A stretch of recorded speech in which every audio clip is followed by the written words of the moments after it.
Hello guys, अगर आप stock market में एकदम नए हैं या फिर थोड़ा बहुत ज्ञान है तो आपके लिए यह वीडियो बहुत कारगर साबित होने वाली है।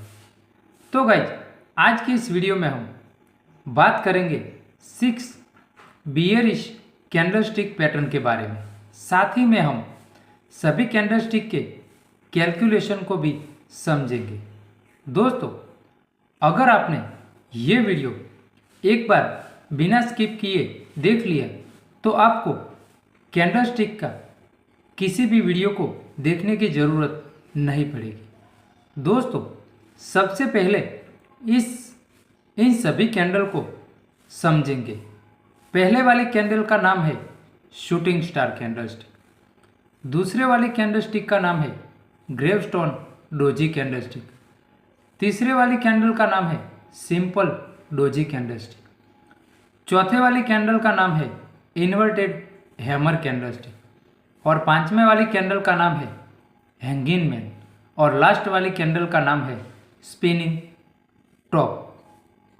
दोस्तों, इन सभी कैंडल की एक बात बहुत कॉमन है कि अगर आपको इंट्राडे या फ्यूचर ऑप्शन में सेल साइज पोजीशन बनानी है तो इन सभी कैंडल को टॉप में होना बहुत ज़रूरी है, क्योंकि ये सभी कैंडल जब टॉप में होगी, मतलब कि टॉप में बनेगी, तो वहाँ से 100% मार्केट को गिराएगी। ये कैंडल हमेशा टॉप में होनी चाहिए और रेड कलर की ही होनी चाहिए।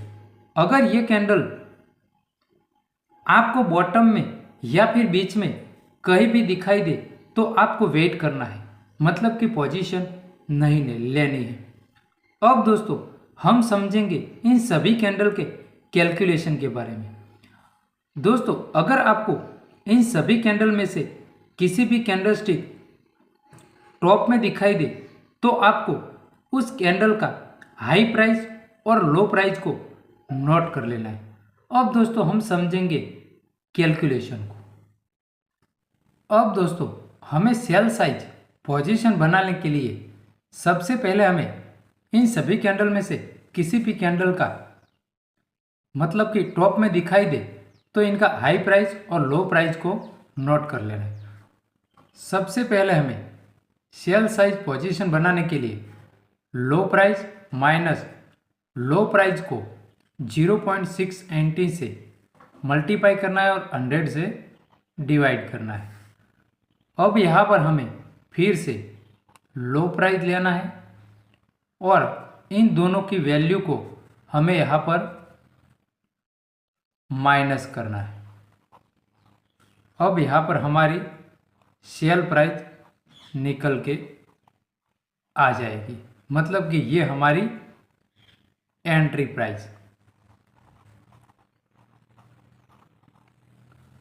अब दोस्तों, यहाँ पर हमें स्टॉप लॉस के लिए स्टॉप लॉस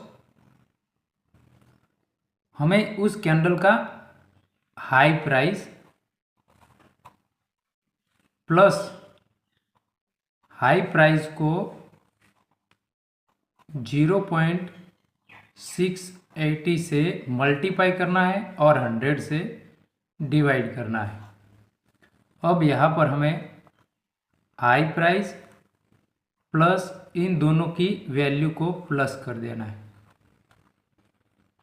फिर यहाँ पर हमारा स्टॉप लॉस टारगेट के लिए sale price minus stop loss